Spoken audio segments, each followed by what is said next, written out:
Okay, I would like to welcome you all to the first inaugural Yarshater Lectures that is organized by the Yale program in Iranian Studies here. I would like to welcome our guest speaker, Professor Sanjay Subramaniam. And in a moment, I'm going to say a few more words about him. But I thought first, perhaps I should say a few words about the Yarshater Lectures and Fellowship. We are very fortunate to receive fundings from the Persian Heritage Foundation over the course of the past 3 years for the establishment of this lecture series, as well as for the fellowship that is going to start this year. That's largely thanks to the generosity of Professor Yarshater himself, after whom these lectures were named. He has been, in addition to being the Dean of Iranian Studies for many years and the editor-in-chief of Encyclopedia Iranica, among many other projects that some of you might be familiar, and really great contributor to the field of Persian and Iranian studies. He has been also very supportive of Persianate or Iranian studies in North America as well as in Europe. I believe he must have created at least 4 or 5 lectureships or fellowships or permanent positions in various universities through the Persian Heritage Foundation. So we very much welcome it, and we hope that it's going to continue over the future years. And if we go by the speaker today, we hope that the prospects for this lecture series is going to be very bright in future as well. A few things also should be pointed out. This is going to be these lectures, that is today, tomorrow, and Thursday, that we have a round table.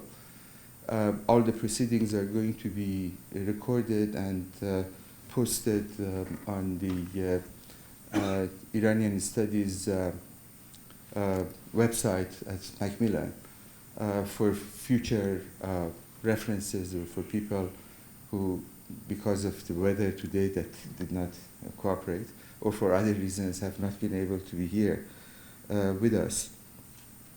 So please spread the word that in future this is going to be posted.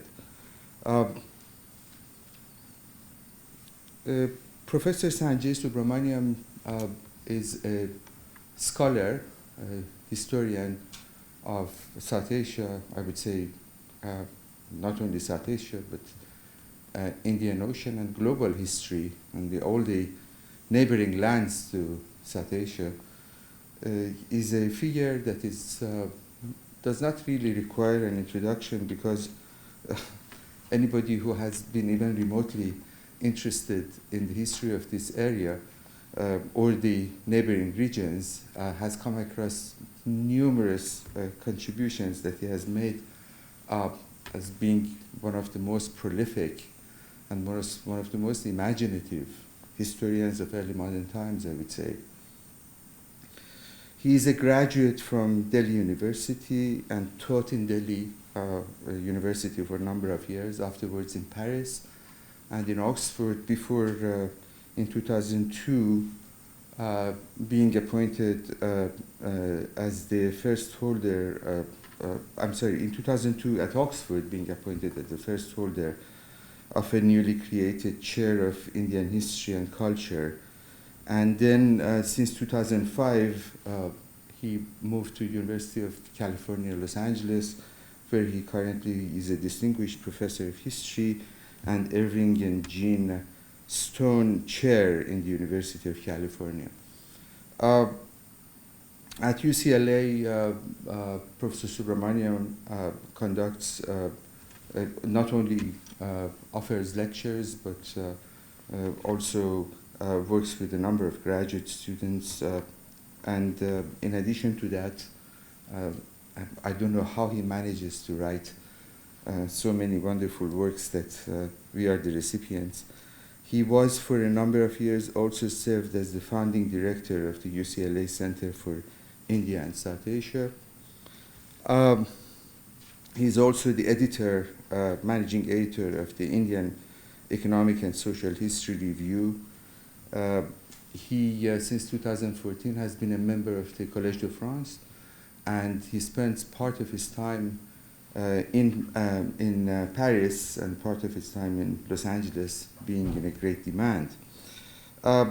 His list of books and publications is too long for us to mention here, and I'm sure many of you can easily get access to it. Most recently, however, it should be mentioned that he has brought out 2017 Harvard University Press, Europe's India, Words, Peoples, Empires, 1500 to 1800, which I have been lucky to receive a copy from him, and I cannot wait to actually read passages online, but to read it in print. He has this great command of, as many of you might notice, of a number of languages and kind of a very in-depth knowledge of the archives and primary sources all over the world, I would say. Particularly precious for the purpose of this period that he's engaging, Portuguese and the presence of the Portuguese in the culture of, in the Indian Ocean region has been a source of great scholarship and interest to him, as well as a number of other languages, and remarkable collaborations with, among others, with Muzaffar Alam, who produced, just to note, the book on Indo-Persian travel in the age of discoveries, 1400 to 1800, that many of you, I can see in this room, are familiar with and that studied it, covering a range of Persian-speaking or Persian writers, Indo-Persian writers who traveled in the region, mostly non-Western, and which is part of the focus of this, part of the interest and focus of this book. I would like also to say a few words about the actual choice of this topic. I first approached Professor Subramanian because I was very inspired by his scholarship, by his very, I would say, articulate, imaginative, and witty at the same time style of writing, and his extraordinary command of the literature. And of course, it occurred to me he has given a series of lectures at Collège de France in Europe and India, and I thought it would be interesting to try to look at perhaps an expansion of that, extension of that topic, and somewhat independent from that one, about the Indo-Persian connections, being that his interest these days is very much in connected histories, and this may provide a kind of a very interesting avenue to explore, given that perhaps Iran and India are among the exchanges, the cultural exchanges, among commercial and cultural exchanges between Iran and India. Probably it's one of the oldest in the world, going back probably 2.5 millennia. And I don't expect that Professor Subramaniam is going to talk about all of that era, but it's important to remember that this dialogue is a very old one and has continued over the centuries, almost without any rupture. Even if you take the case of the late antiquity, the Sasanian Gupta exchanges, and the amount of text and literature that came from India to Iran, translated into Pahlavi, and through Pahlavi were translated into Arabic and spread all over the Islamic world. Among them, the famous Kelilo Demene is one example. Also, the board games, the game of Shatranj, the chess Shatranja in Indian that came to Iran is another example. What he is going to do for us, however, in these lectures, and I think probably I'm obliged just to read briefly the synopsis that he had provided for us. He wants, in a kind of a general introduction, he says, political, economic, and cultural connections between Iran and India were a striking feature of the Safavid Mughal era in the 16th, 17th, and early 18th centuries. These connections were also affected and at times heavily modified by the action of European actors in the Western Indian Ocean.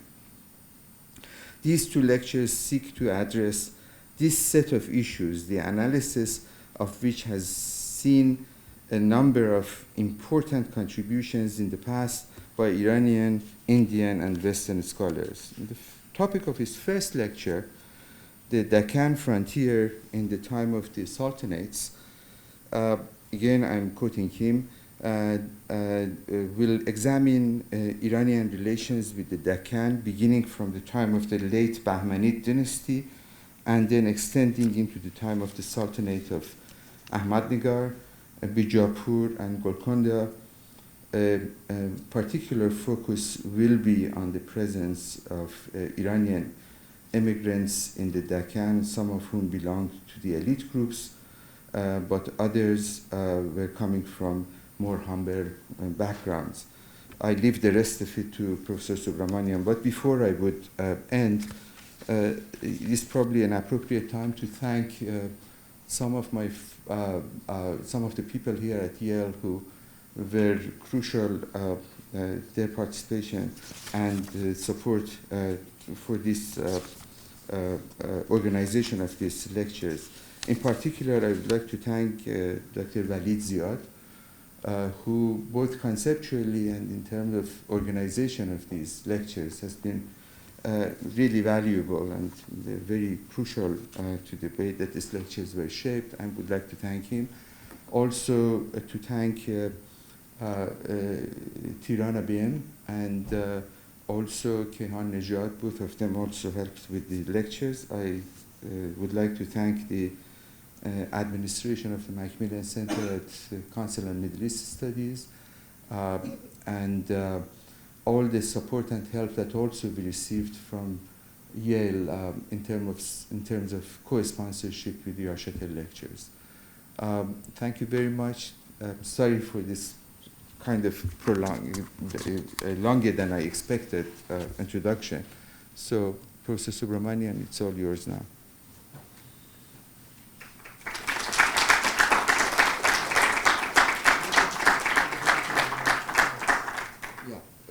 As soon as they can start, I think it's here for you.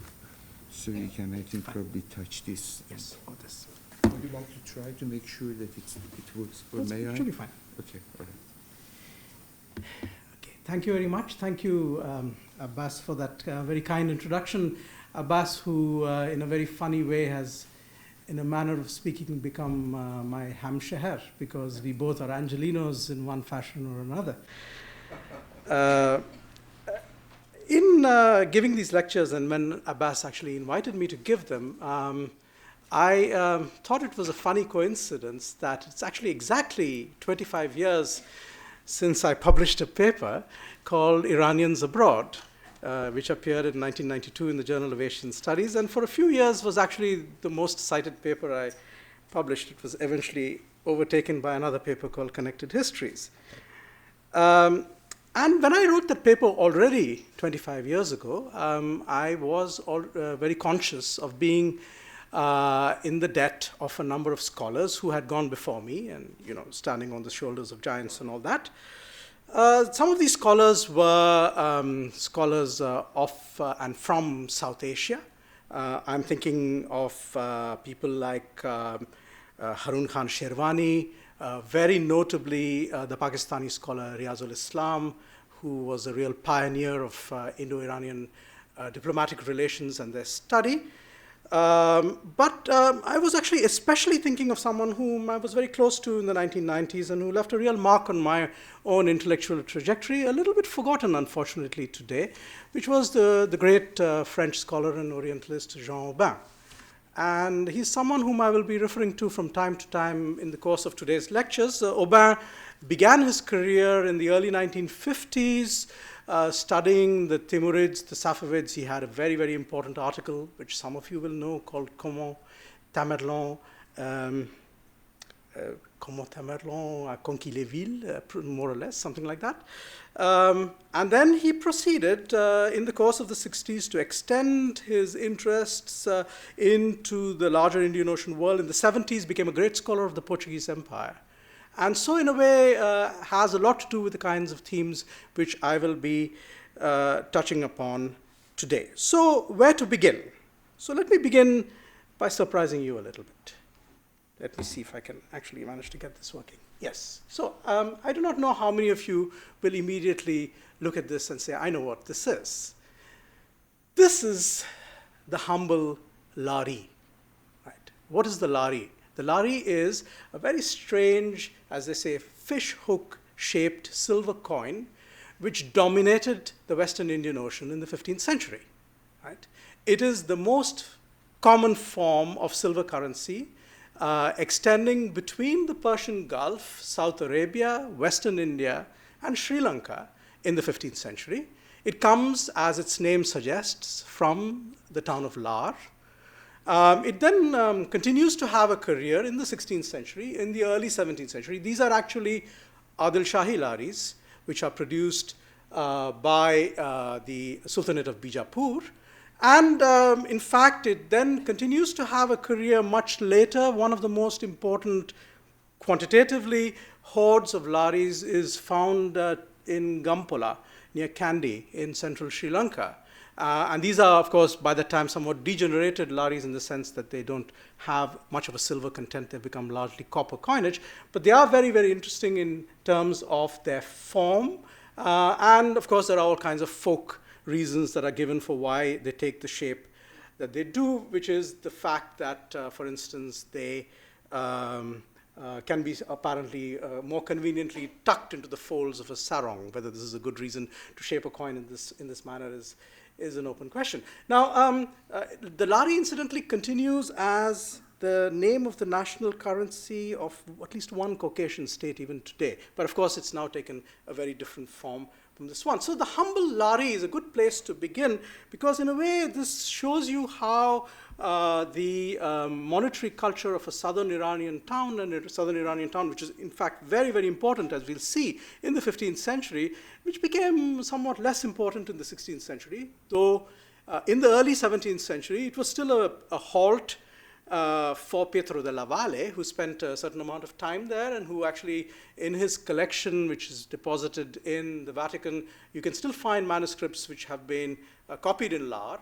So you can actually see how there is, from this interior southern Iranian town, a kind of a circulation. And we'll see it's not just a circulation of objects, it's also a circulation of people, some of whom are actually quite important and interesting people, including someone whom I will be talking about, which is a certain As'ad Khan Lari in the first half of the 16th century.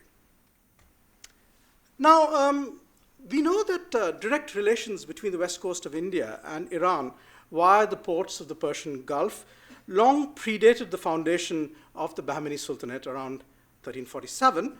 The Bahmani Sultanate was founded in the Deccan by Alauddin Hassan Bahman Shah, who had been earlier titled Zafar Khan. And in the time that he founded this kingdom in the middle of the 14th century, Konkan ports such as Thane and Shaul were already very prominent in the trade across the Indian Ocean. They had been so since the 13th century, though the extent of their trade was probably surpassed in that period by regions such as Gujarat to the north and Kerala to the south. But already in the preceding centuries, Muslim traders from the West had gradually settled along this, the Konkan coast that you don't see here, which we will see presently, and had begun to have an influence already at the time of the Rashtrakutas and then the Yadavas of Devagiri. And one of the consequences of this is, of course, the creation, more or less at this time, of hybrid communities such as the Navayats, who even today continue to play a role both in this region, in fact, all the way across into the Tamil country. Now, the Navayads, of course, were heavily invested in maritime activity, but they were also important mariners, ship owners, and ship captains. Now, a steady trickle of evidence from the Arab traders and geographers, beginning with al-Masudi in the 10th century, makes it clear that the Konkan coast was quite familiar to them, and that merchants from Yemen, South Arabia, as well as the Persian Gulf regularly frequented the area. Now, merchants from the Iranian port of Siraf and its environs seem in particular to have known and settled in a place they call Semur, but which is Chaul. And even if the exact size of these Muslim trade communities appears at times exaggerated in the sources, there's little doubt that these traders considerably preceded the armies of the Delhi Sultanate when they penetrated the area under the rule of the Tughlaq dynasty. They also maintained contact with the sultanates that had emerged in the coastal regions of West Asia in the declining centuries of the Abbasid Caliphate. Now, while the Bahmani Sultanate in the second half of the 14th century made claims to control the ports of the Konkan, the area in fact remained somewhat autonomous of them for very long periods. However, since the Sultanate also had no effective dealings with the east coast, with the so-called Coromandel coast, because of difficulties presented by the resistance of the so-called Reddy Kingdom of Kondavide, the generals and rulers of the Bahmani Sultanate returned periodically to the task of subjugating the west coast, especially in order to gain direct access to the strategic horse trade coming from West Asia. Now, the early decades of the Bahmani rule, we know, are difficult to analyze because there is a great paucity of contemporary sources. And so historians often turn to the later narrative histories from the end of the 16th century, sources like the great chronicle of Muhammad Qasim Hindusha Astarabadi, known as Ferishte, or Sayyid Ali Tabatabai, again roughly his contemporary. And both of these sources and others mention that the Bahmani dynasty's founder assertively claimed descent from the pre-Islamic Sasanian rulers of Iran, though actually this is clearly a false claim. He himself probably came from Ghazna, and but he intended that this claim should be taken very seriously. The architectural historian Mehrdad Shakuhi has noted that in a good many of the early Bahmani structures, for instance in the city of Gulbarga, we can find a Sasanian emblem in the form of two open wings surmounted by a crescent and sometimes a disc. And he has also noted that even the use of the term Bahman is a suggestion of this kind of claimed linkage. Now, though we have this claim of a linkage, there's actually little concrete evidence in the first half century of Bahmani rule, so let's say between 1350 and 1400, of any substantial migration to the Deccan from Iran, in spite of the fact that, of course, this was a period of considerable political strife in Iran itself. Now, it'll be recalled that the last Ilkhanid ruler, Sultan Abu Sa'id, died in 1335 in a plague epidemic, leaving the plateau divided amongst rival claimants such as the Jalairids to the west, the Injuids and the Muzaffarids to the east. And some decades later, famously, Timur then invaded the region, setting up the rule of the Timurids over Iran, notably that of his son Mirza Shah Rukh from 1409 to 1447. So it's actually in the latter part of the Timurid epoch that we see the real growth and stable maintenance of close links between Iran and the Bahmanid Deccan.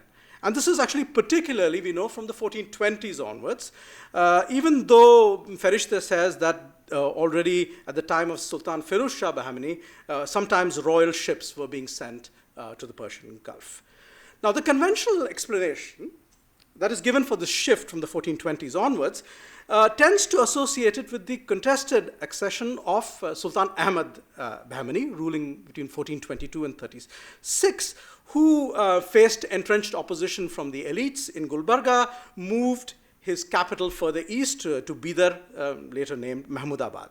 And this Sultan, as well as his immediate successor, brought in considerable numbers of Iranians, both men of the pen and robe and those of the sword. And of course, these included, famously, the descendants of the great Sufi saint on whom Jean Aubin devoted considerable amounts of time, Shah Nimatullah Veli Kirmani, died 1431. But there were also a number of other migrants from Kirman and its environs in southeastern Iran, extending as far as Sistan, who came into the Deccan at this time.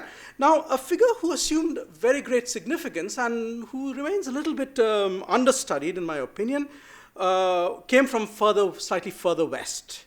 So this was the figure of the great magnate Khalaf Hasan Basri, who eventually enjoyed the title of Wazir in the Bahmani Sultanate, but also the title, which would be later taken over by a more famous person, of Malik ut-Tujjar. Now, we can follow Khalaf Hasan's career. We are told that at the time that Sultan Ahmad was trying to gain power in 1422, Khalaf Hasan was already there as a well-known merchant, that he financed his campaigns to gain power. And as a consequence of this financial help that he gave the Sultan, he was then rewarded at the time that the rule was consolidated. And then we are told that from his role as a merchant, he emerged as a general. And as a general then, actually it is he who is responsible for the definitive conquest of the Konkan and the coast. Right? So we are talking about from the late 1420s into the 1430s, where he subjugates areas such as Mahim and Salset, which are both today a part of Mumbai. He also had a continued activity up and down the coast, fighting a number of local entrenched chieftains. And actually, he was finally killed fighting one of those chieftains precisely in the Konkan uplands. He was ambushed in 1446 by the Rajas of Khelna near Kolhapur. And we are told, actually, interestingly, by the chronicler Farishte, that when he was killed, and I quote, he fell with 500 noble Sayyids of Medina, Karbala, and Najaf, who were apparently in his entourage. And he also says that besides them, he had around him 3,000 others, natives of Iraq, Khorasan, Mawar al-Nahar, Rum, and Arabia. So not only Iranians, clearly there's a number of other people who are being brought in at this time. So between the 1420s and the 1440s, we can see that Khalaf Hasan was the one who was playing the role of a pole of attraction to a number of elite migrants. And he counted upon them for both his military and possibly his commercial endeavors. Now, of course, it's very well known that this title of Malik ut-Tujjar then passed in the second half of the 15th century to someone who's much more famous. And this is, of course, the great figure of Khaja Mahmud Gavan Gilani, who was the great figure in the Bahmani Sultanate from the 1450s to his assassination in 1481. Now, Mahmud Gavan, and this is, of course, the most famous structure that he has left us behind, his madrasa in the city of Bidar. He, as I said, arrived in the region when he was already in his 40s. And at this time, he disembarked in the port of Dabhol. He remained associated with that port through much of his career. He eventually made his way to Bidar, and he emerged very quickly as an astute trader. He was clearly very, very able in discerning the quality of horses. So this was one of his capacities. But he also had, for instance, a great capacity to trade in military slaves, whom he was bringing in from the Persian Gulf and elsewhere. Of course, we also know that the reason why with Gavan we are very well served, much better than with Khalaf Hasan, is because he had a very superior education. He had been trained in the courts of northern Iran, and he, of course, left us at least two important works of Belles Lettres, the Riyaz al-Insha and the Manazil al-Insha, which give us a number of interesting sources indicating his network. You can see how he continues to correspond with both intellectuals. For instance, he has an elaborate correspondence with Jami, famously. But we also know that he had connections with both the Karakoyunlu and the Akkoyunlu dynasties, which had emerged in the second half of the 15th century. The Russian merchant Afanasy Nikitin, who visited the Sultanate in the 1460s and early 1470s, has left us a very vivid portrait of his activities. He mentions him especially as a trader and as a warlord, but he was also, as we know, a great patron of the arts and a builder. And so what we actually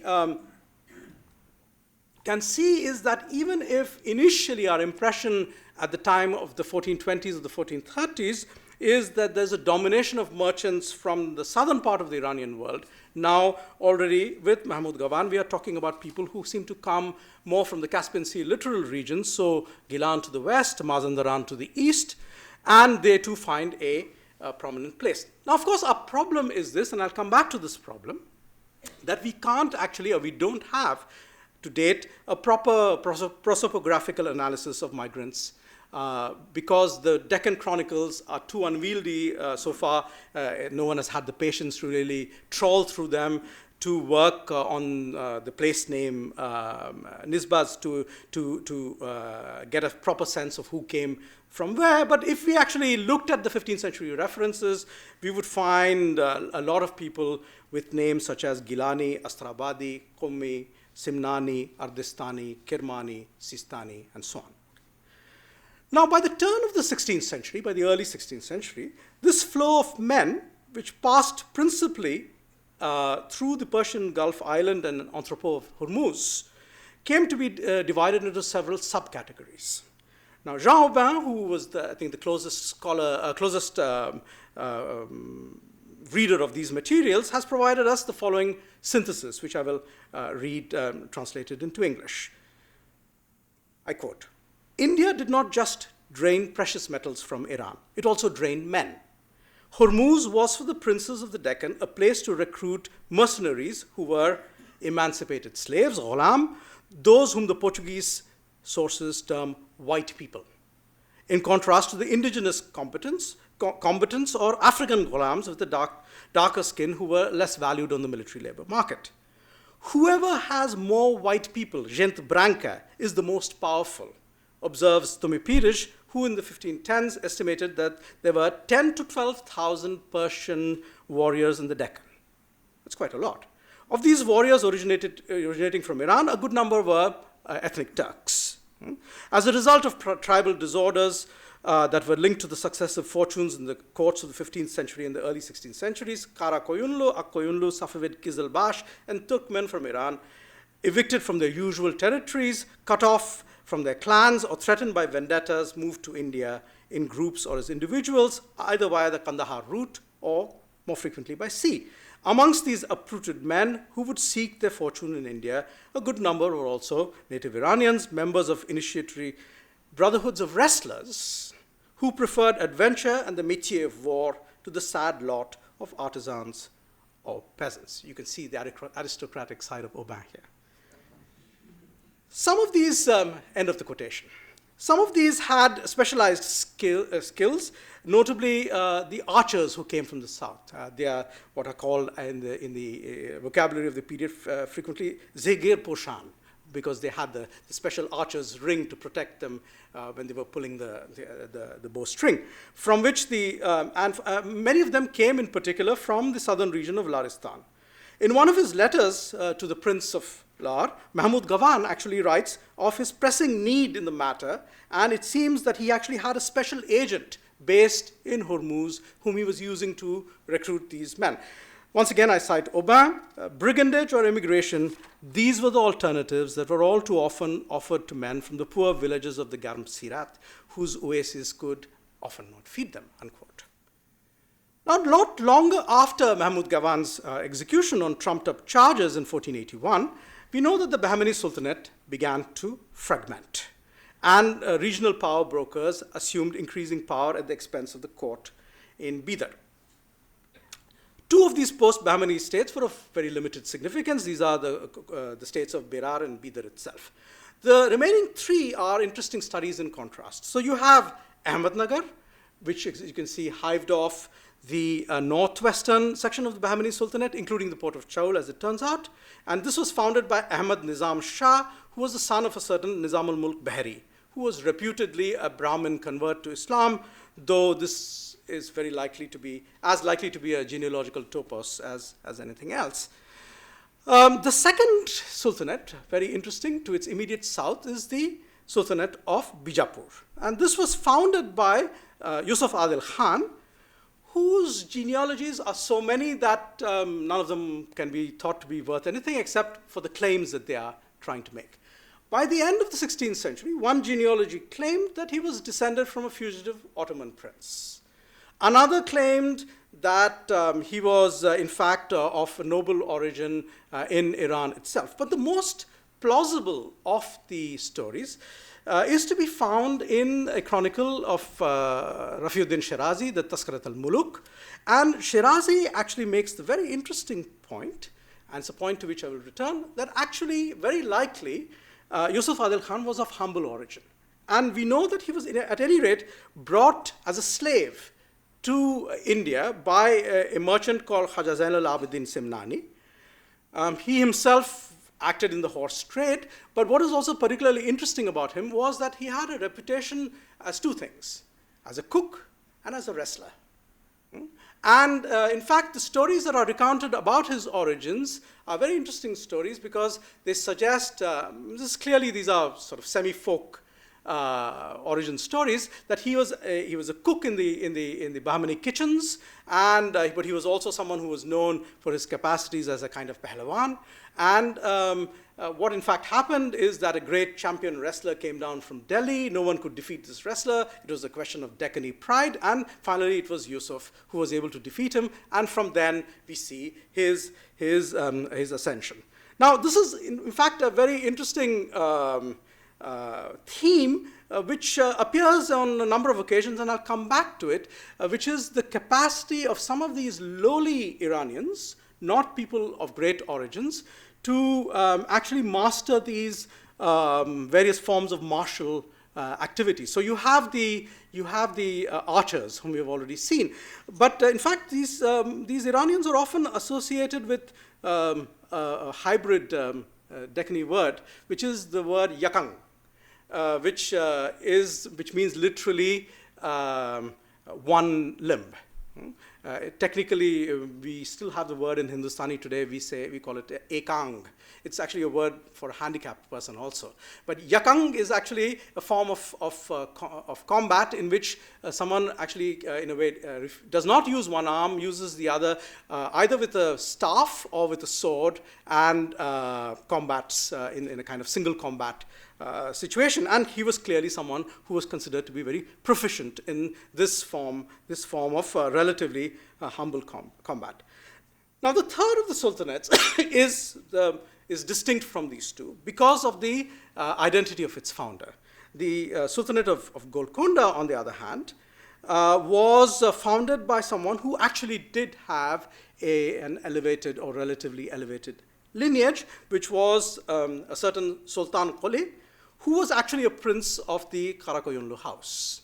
And his origins actually were studied in some detail in what remains still the most convincing study of the subject, which is by Vladimir Minorsky a good number of years ago. And we know that Sultan Qoli first visited India as a child. He then returned.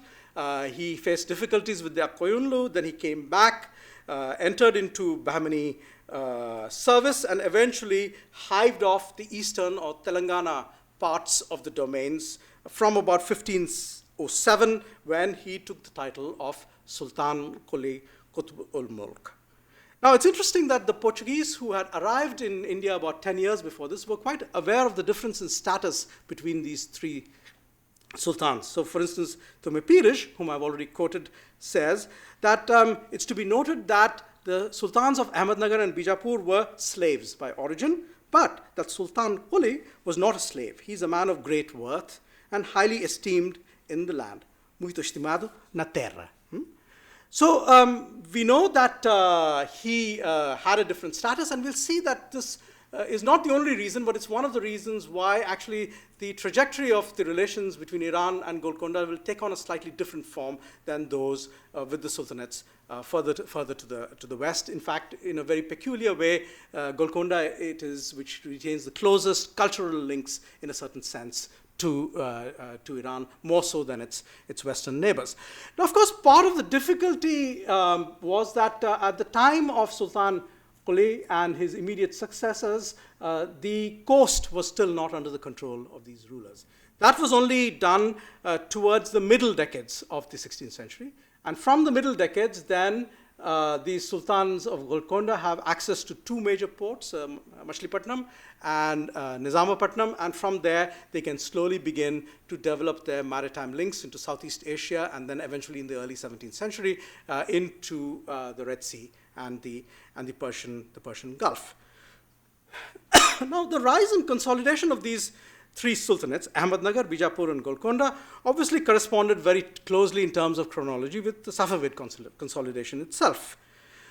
We will note that Shah Ismail famously, of course, seized Tabriz in 1501, so that pretty much is about the time when the rulers of Golkonda and Bijapur are emerging. Now, we also know that Safavid rule extended very quickly into the Persian Gulf, and therefore, through the Persian Gulf, there began links between the Safavids and certainly the ports of Western India. Now, because of this whole situation then of a Safavid presence and then a presence of these Iranian elites in the Deccan, the Portuguese, who had for their part settled in Goa but also had a presence further up the coast in Chaul, for instance, where they had a fort, kept a very close eye on this matter. The Portuguese often didn't understand exactly what was going on. I mean, for instance, the Portuguese for a long time had a very confused understanding of what, in fact, Shiism was. We know famously that in the first 2 or 3 decades of the 16th century, the Portuguese tried to make the very curious argument that the 12 imams were a distorted version of the 12 apostles, and that therefore the Shiis were inherently closer to the Christians than the Sunnis. Of course, little by little, the scales fell from their eyes, and by the middle decades of the 16th century, they have a much clearer notion of the differences, especially in relation to the Ottomans, which was their main interest. The Portuguese, of course, also had another issue which creates a problem in reading their sources, which is that they were much given to conspiracy theories. So they had the view that there was always a kind of a potential grand alliance of all the Muslim powers across the Indian Ocean littoral, which was going to emerge against them. And they would frequently claim that all kinds of embassies were being exchanged with the sole purpose of destroying the Portuguese and their maritime empire. Embassies were indeed exchanged, as we'll see, but their purposes were often much more complex than what the Portuguese actually thought they were. But in fact, the Portuguese sources give us insights into some very curious and interesting figures, aspects of whom are very well known to us from other sources. So, for instance, consider a very prominent figure of the 1530s and 1540s, which is of a grand personage who actually crosses the Western Indian Ocean from Iran and settles down in the Ahmadnagar Sultanate. And this is Shah Tahir al-Husseini. Now, of course, he was a very, very prominent figure among the Muhammad Shahi Nizari Ismaili community in northern Iran. He had a very significant following there. He already got into difficulty with Shah Ismail in the 1510s. He was for a time protected by the Safavid court where he had friends, but by the late 1510s, his execution was ordered. He fled and embarked on a ship from Hormuz to Goa. And from Goa, so he actually embarked on a Portuguese ship, and then from Goa made his way to Ahmadnagar after trying to settle in Bijapur, where the ruler did not greet him with great enthusiasm. Now, in Ahmadnagar, he became a person of huge importance in courtly life. And what is also, of course, interesting is that he concealed the fact that he was an Ismaili. He actually claimed to be a Twelver Shiite, and actually managed to propagate Twelver Shiism in the Ahmadnagar court. He also managed to restore himself somewhat into the good books of the Safavid regime as a result, and he actually played the role of diplomatic intermediary between Shah Tahmasp and the Deccan sultans on 1 or 2 occasions. But what is really interesting is, if you read the Portuguese letters, they actually know him quite well. He had come to Goa, he maintained business dealings with the Portuguese, and letters, for example, which mention that he had left behind a son and daughter in Hormuz, and that he continued to trade through them. They also mention that he controlled some of the ports of the Konkan, Danda Rajapuri, Srivardhan, and so on, and that he's someone who's a figure to be reckoned with. Now, a second figure on whom I want to spend a little bit of time is quite an interesting figure. So this is just to give you a sense of the Bijapur royal dynasty as it's depicted in one of these famous genealogical paintings of the late 17th century. As you can see with Yusuf Adil Shah, the dynastic founder, seated with his boot on the world, and then his descendants on either side. But the figure whom I want to discuss is someone who emerges at the time of Yusuf Adil Shah, Yusuf Adil Khan, and remains a dominant figure for almost 3.5 decades until his death in 1543. And this is the figure of someone called Yusuf Lari, but who eventually gets the title of As'ad Khan Lari, sometimes miswritten without the ayn to make him the lion. In fact, he's the fortunate Khan. This man was a great figure in the politics of the Deccan and of the Bijapur Sultanate for several decades. Farishta was fascinated by him and actually devoted long pages to his career. But actually what is very interesting is that the Portuguese chronicler João de Barros was equally fascinated by him and devoted many chapters to his activities in the Deccan.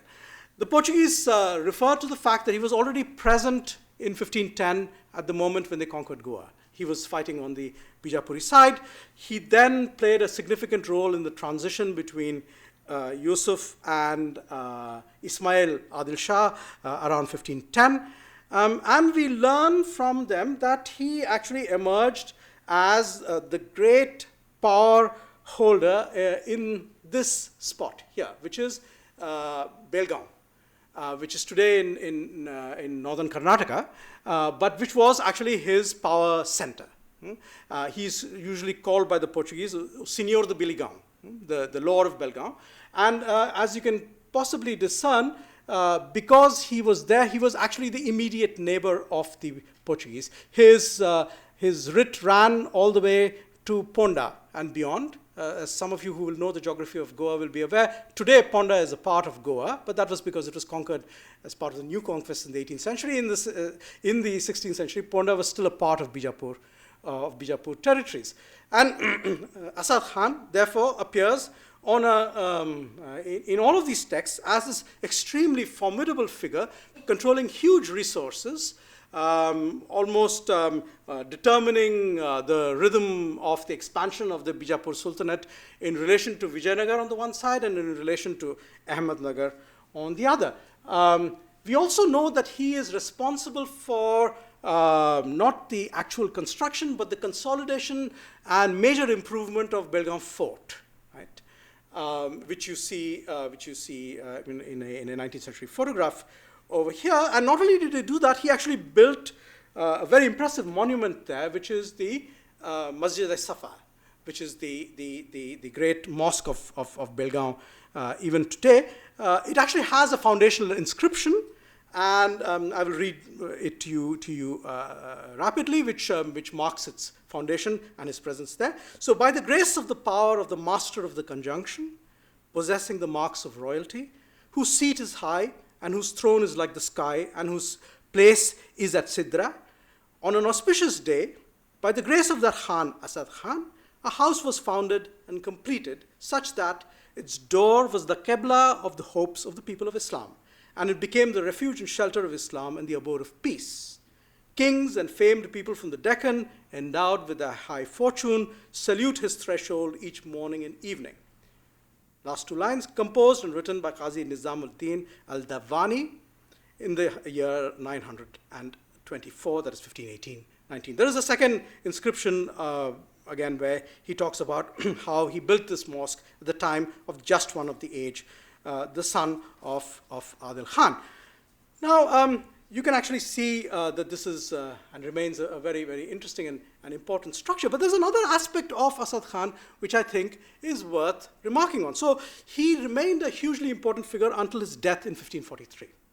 On his death in 1543, there was an enormous confusion which broke out, because in the last years of his life, he began to try and mount an alliance with the Portuguese in order to displace the ruler of Bijapur and substitute him by another prince of the family.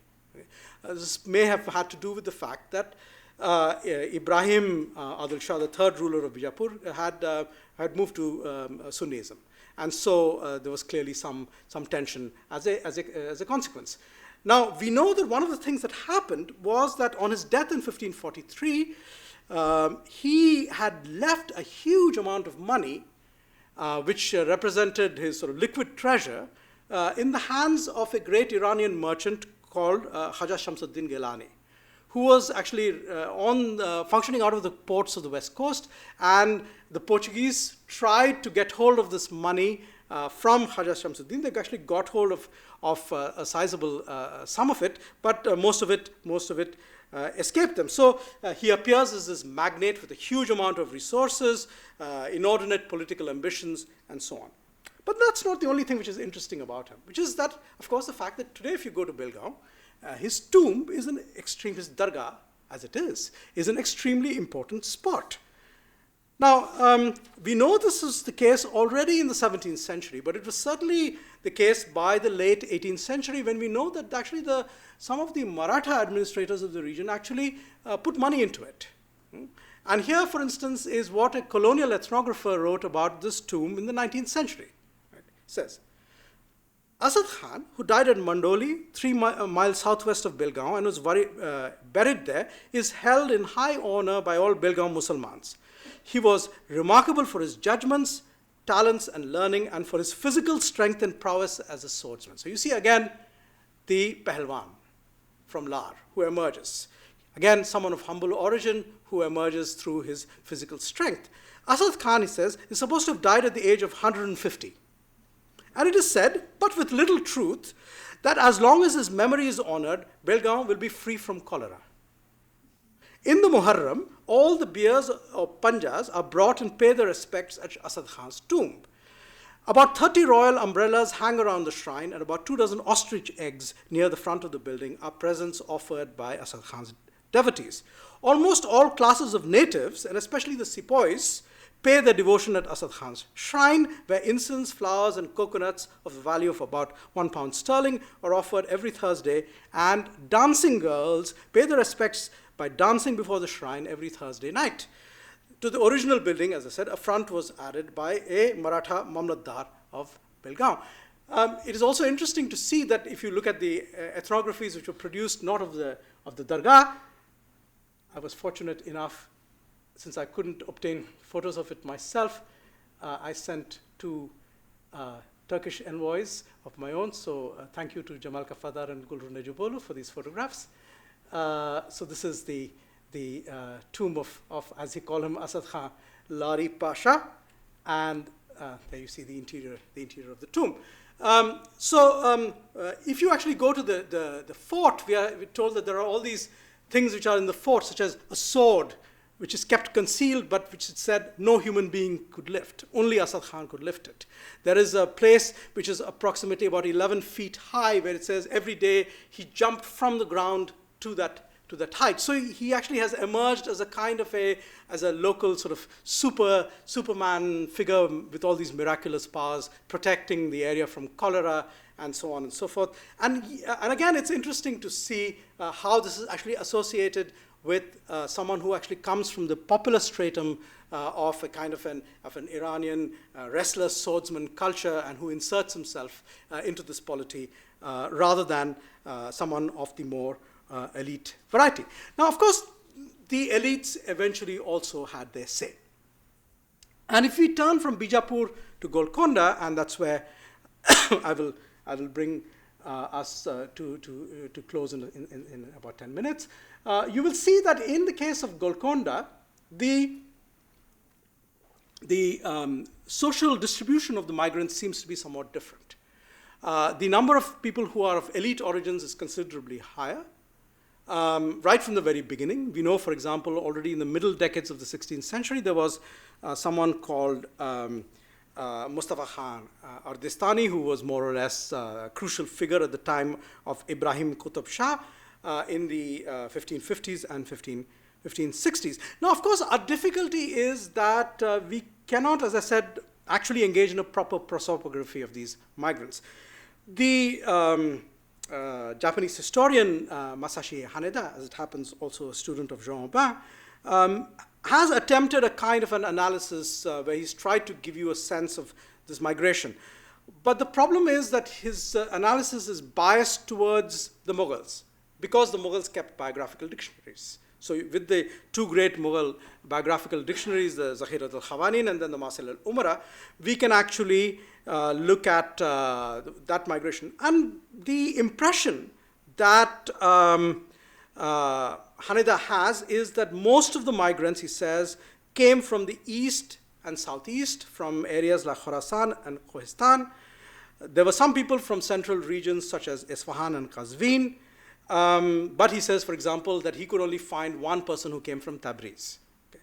Now, I have a feeling that if you actually go to the Deccan and if you actually analyze the Deccani chronicles, you'll get a somewhat different distribution. I think you will find in the 16th century a much greater presence of people from the south, from, for instance, notably Larestan. You will, of course, find a number of people from the Caspian Sea littoral. And again, the question of how many Sayyids, which is a preoccupation of Haneda's, is an open question. And again, I think that the numbers would be somewhat different if you were in the Deccan and if you were in the north. Haneda, for instance, has traced some of these Sayyid careers with great care.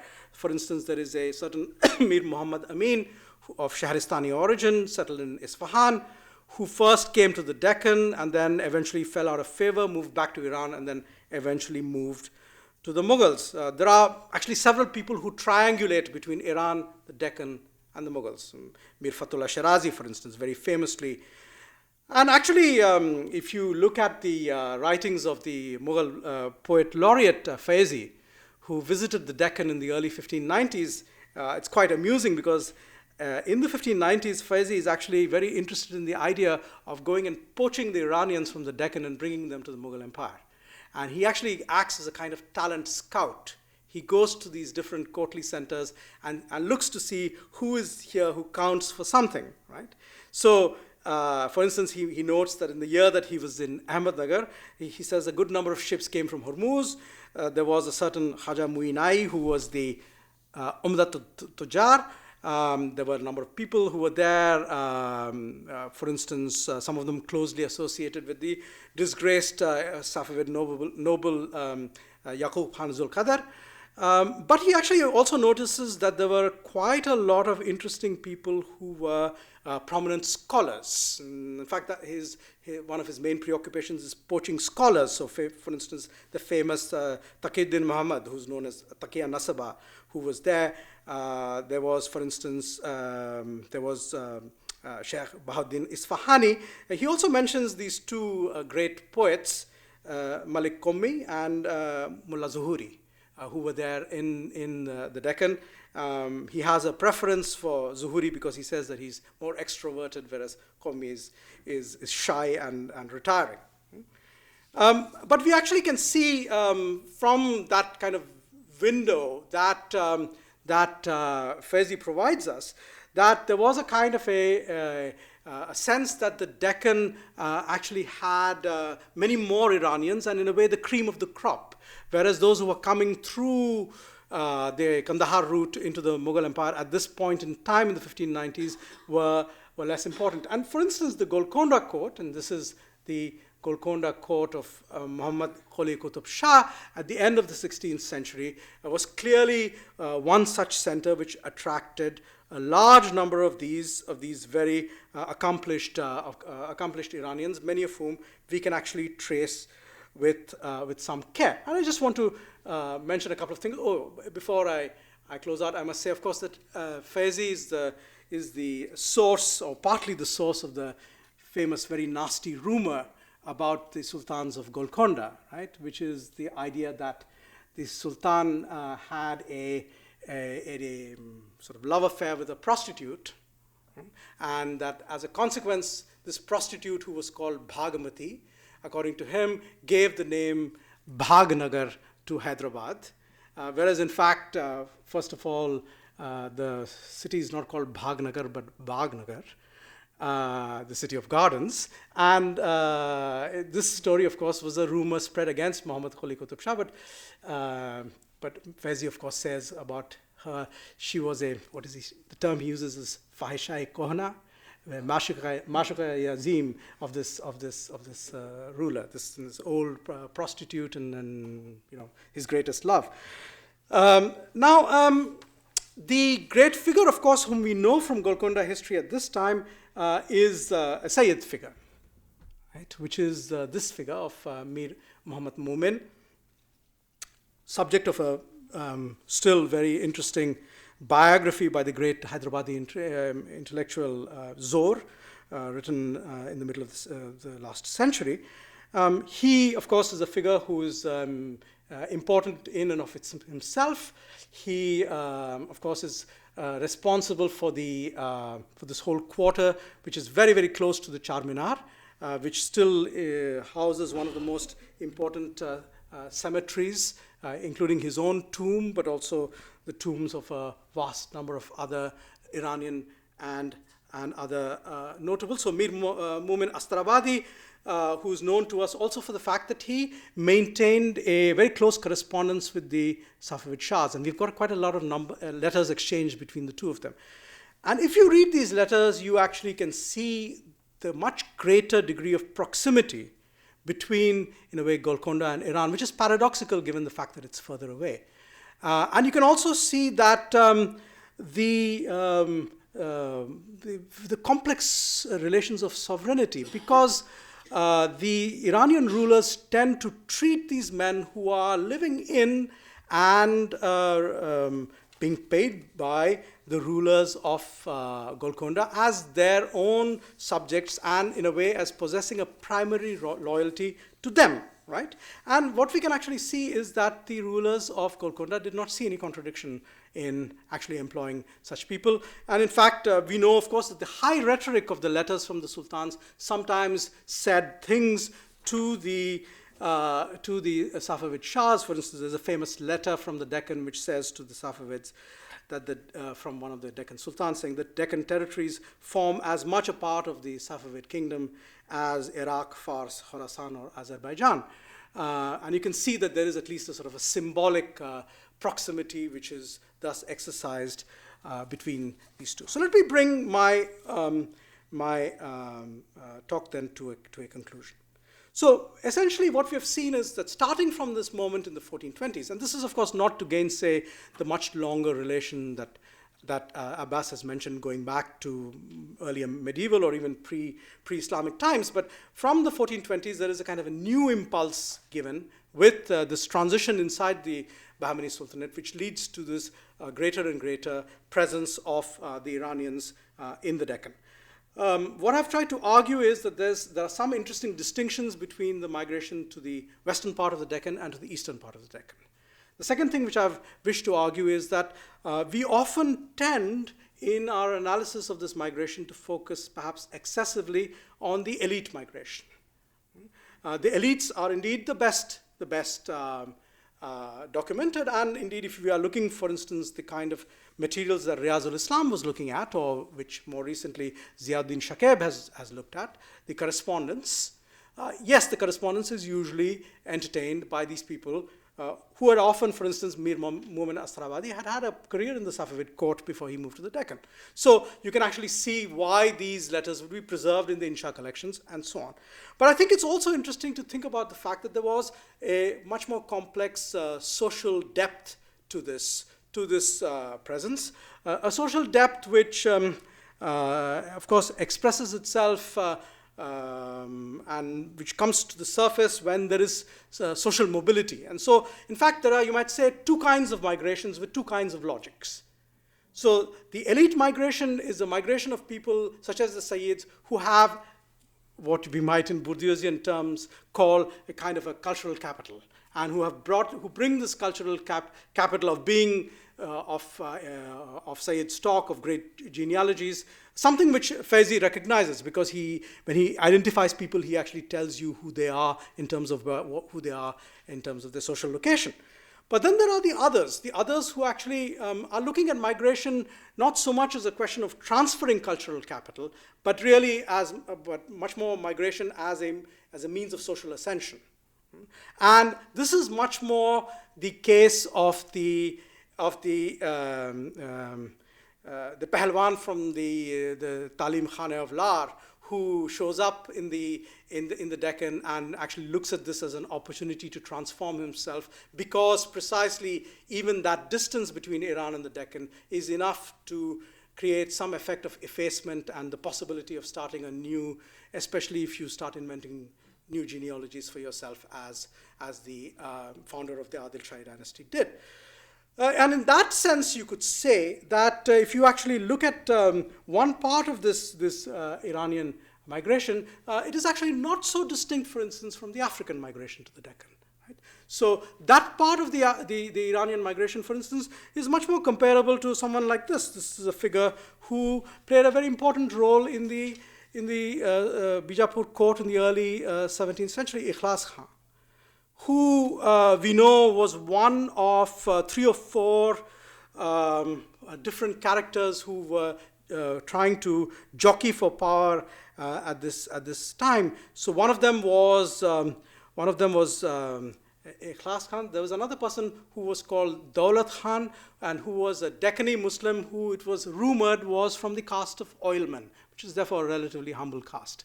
And then, of course, you have the person who does eventually emerge as the great figure in the 1630s and 1640s, which is to say Muhammad Amin Mustafa Khan, who, again, from Lar, as it turns out, but who would actually become a very successful general for Bijapur, pushing southwards, and would also engage in with both the Marathas and with the Portuguese and Dutch in a variety of ways. So to conclude, then the Iranian connection would continue in one fashion or another so long as the Deccan Sultanates existed, and it can be argued even beyond. We can argue, for instance, that the Iranian migration to and influence on, let's say, Hyderabad actually outlived both the Sultanates and the Safavid dynasty, and we can still find them playing a conspicuous role at the end of the 18th century, a sometimes ambiguous political role, for instance, under the Asaf Jahi dynasty, despite their Sunni proclivities. So by deftly combining trade with diplomacy and statecraft, so we can see that these actors thus proved in the Deccan to be important patrons of literature, visual arts, but also built durable bridges across the finally not so wide waters of the Western Indian Ocean. Thank you.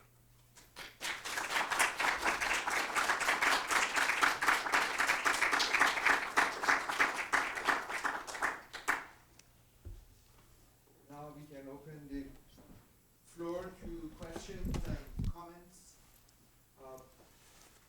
I think Dr. Ziad, you are going to just see whether there are any questions on you. If not, I have a question. I think there's a question there.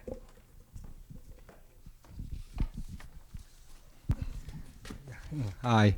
There is a special type of brick in Shiraz, which is close to Larestan, Lar, which is called Bahmani, Ajur Bahmani. And it is quite sturdy, and it is almost twice the size of regular bricks. Is there any relationship with the Bahmani place or the Sultanate or the type of building which they were built and this type of brick? I am not enough of an architectural historian to be able to give you an answer to that, but I would not necessarily think that the word itself would give you a very sound clue. I mean, surely the word itself could find an Iranian root, or it might have been a recollection of an antique past. So, but I think the architectural historians would be able to tell you better than I whether you can actually trace a relationship between these material cultures and material practices. So, I can't really answer that question.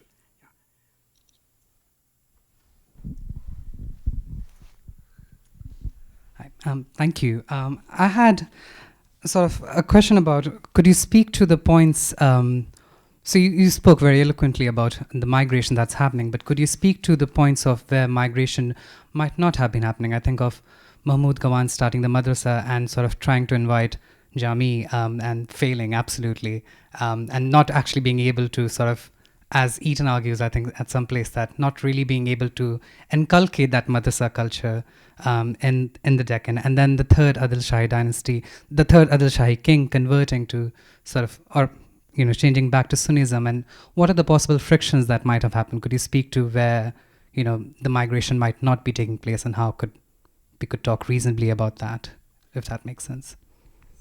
It seems to me there's some distinct questions there.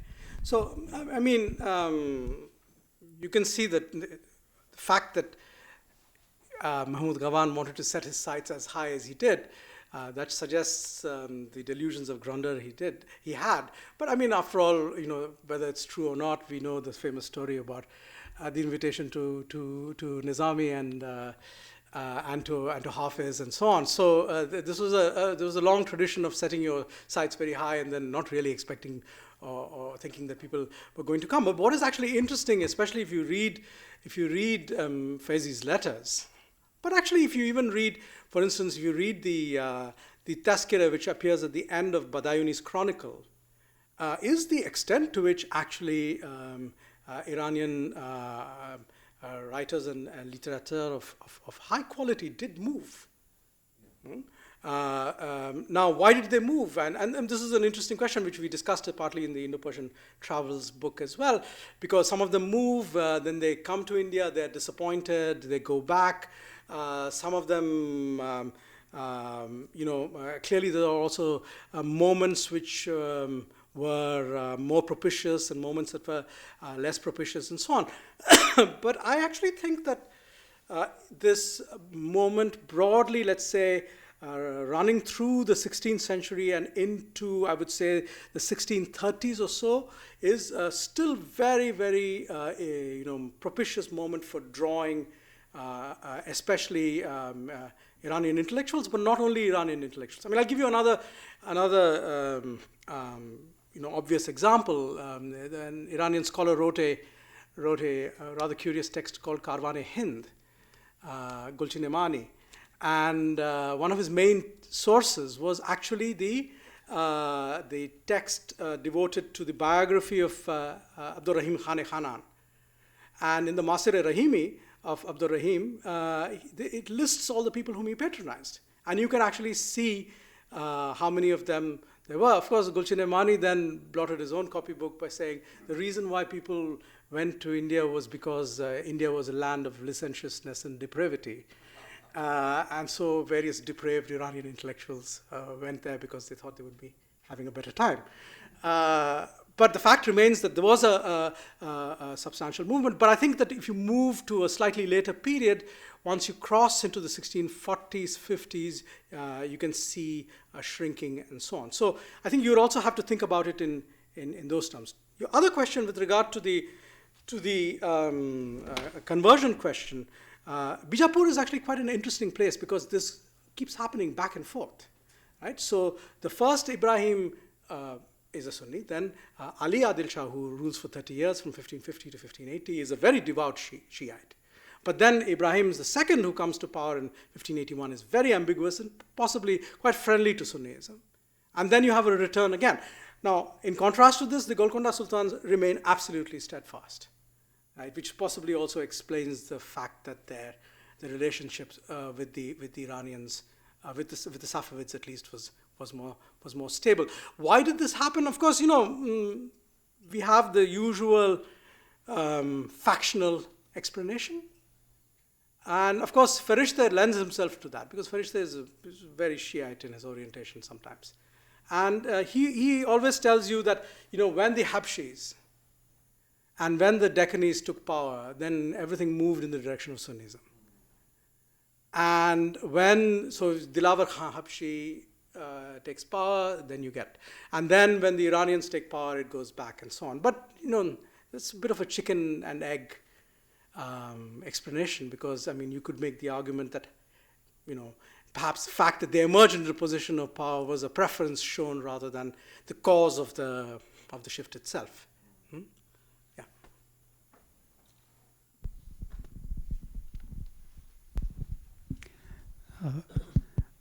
I missed the first half of your excellent talk, so you may have dealt with this, so please forgive me. So was there, this migration was entirely a one-way migration, or was there any migration in the reverse direction? That's one question I have. Yes. Second, if Safavids saw these sultanates as kind of extension of their own domain, was this largely or purely intellectual participation, or did they receive any material tributes from these sultanates? Thank you. No, I didn't answer either of those questions, so thank you. With regard to the first question, the migration is extremely asymmetrical. So there are Indians you can find in Safavid Iran, but typically they fall into just two categories. You can find Indian merchants, including Hindu Baniya merchants, for instance, in Isfahan. We don't know a great deal about them, but there are mentions, for instance, but usually in the writings of people like Chardin and so on, European travelers, that there were settlements of these traders there. But for instance, if you actually look at the Safavid elite, the Umara, you have, of course, it becomes more complex. It starts out, of course, with this, with the initial Turkoman followers and so on.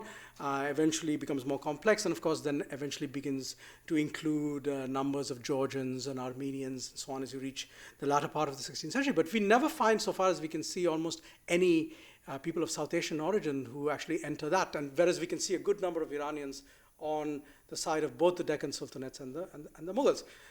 There is, of course, then there's the other separate little subcategory, which is there were, of course, some Mughal princes in exile in Safavid Iran, periodically. This starts in the 1620s and 1630s, but then subsequently in the period of Aurangzeb, there were others who went there. But these are really very, very small numbers. So it's it is a distinctly asymmetrical story. Now your second question was no, we have no evidence actually of the transfer of tributes. What we actually have is a very complicated symbolic jockeying, right? So I mean, for example, especially once the Mughals begin to push down on the Deccan Sultanates then almost exaggerate their relation with the Safavids, and they then make for instance, these kinds of letters which were written are written in that context where they're actually trying to provoke the Mughals in some sense, and they're actually trying to persuade the Safavids, for instance, that if they keep the other frontier open, that it'll take the pressure off them. But I mean, the Mughals also realized that it's symbolic. So, for instance, in 1636, when they signed the so-called Treaty of Submission, the Inqiyad Nama with Bijapur and Golkonda, I mean, one of the main things is the khutbah. You have to take the Shia Imams out. And it's at that level that it's played out. But actually financial transfers and so on, no, I mean, there were gifts given in the context of embassies. But it's not as if you can really talk about it as a situation where financial transfers are being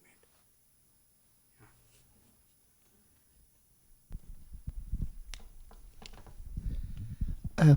Could you also speak to the intermingling of language? What was the dominant language in that part of India?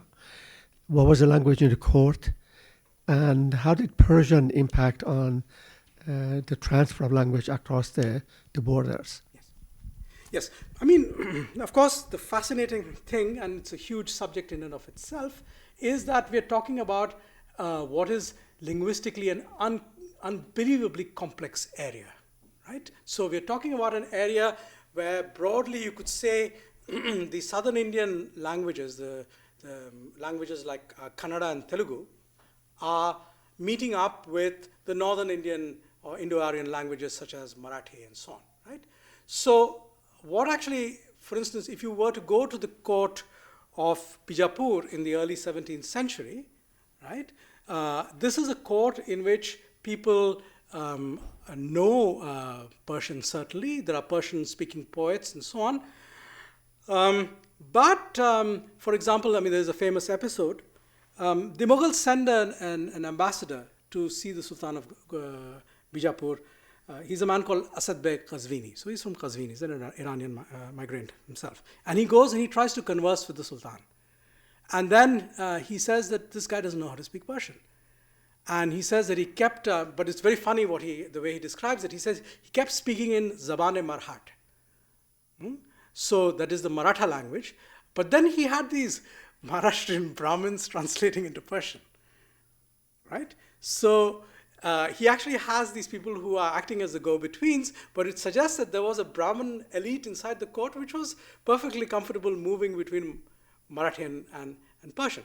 Now, of course, what further lends a complexity to this whole thing is that this period, especially the 16th century and the early 17th century, also sees the emergence from the popular sphere into becoming a kind of a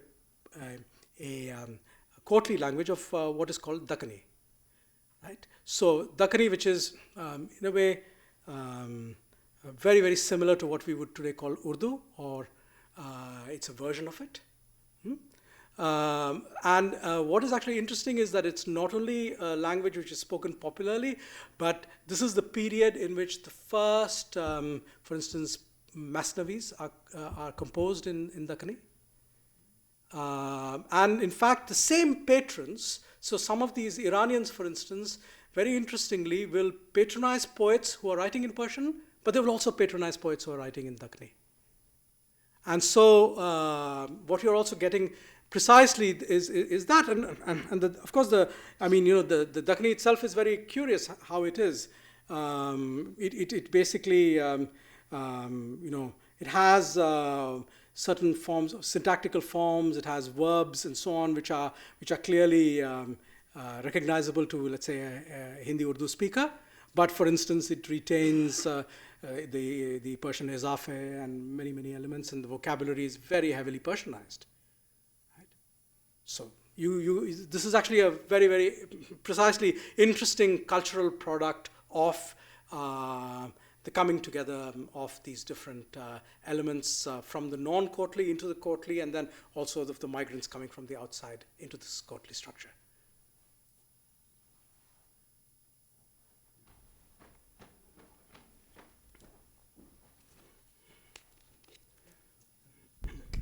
Can I ask a question?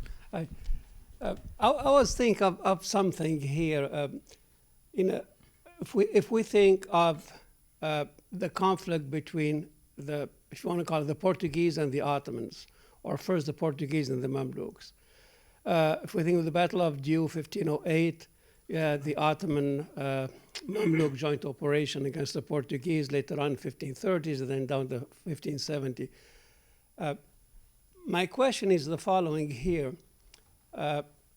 Did the Portuguese get any help from the whatever sultanates at that time or whatever, be it just a matter of affinity with Safavid Iran, or was there any indication of some kind of serious, if you want to call it diplomatic activity, between the Safavids and the local rulers in India to counter the Ottomans?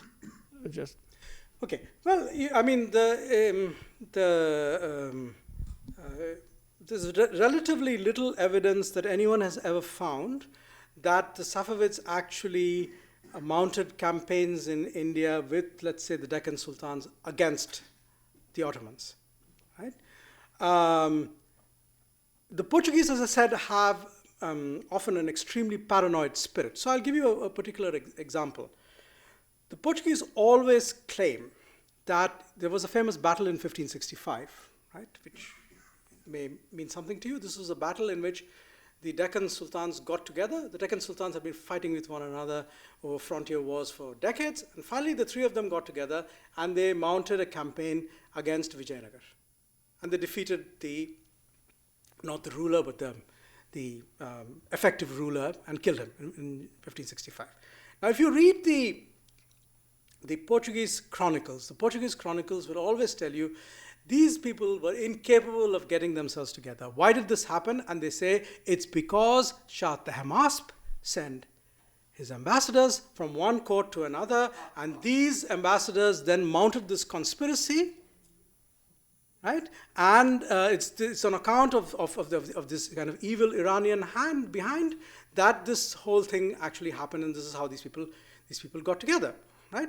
But this is, I mean, characteristic Portuguese paranoia, because you actually have no indication on the Iranian side, either in terms of the diplomatic correspondence or of any other, Safavid source, which actually demonstrates to us that they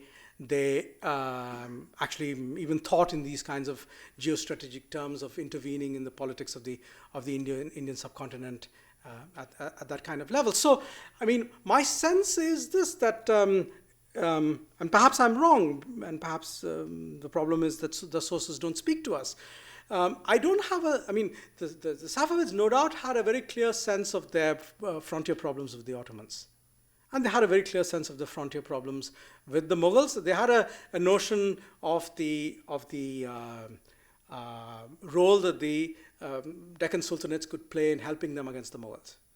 But did the Safavids have some kind of power projection in that sense? No, I don't think so. I mean, I think that the closest moment when you can find that something I've written about elsewhere is that moment in around 1600 to 1610 when Shah Abbas is looking to see what he can do with the silk trade, and whether he can, which of the two openings or three openings he can find. So should he take the silk trade out through the Caspian? Should he try to take it into the Eastern Mediterranean, or should he take it out of the Persian Gulf? And then, of course, he decides on the Persian Gulf. Right? But that is about as far as you can find in terms of projection. I don't have any sense that they really thought of intervening in that sense against the Ottomans in the context of, let's say, some distant horizon.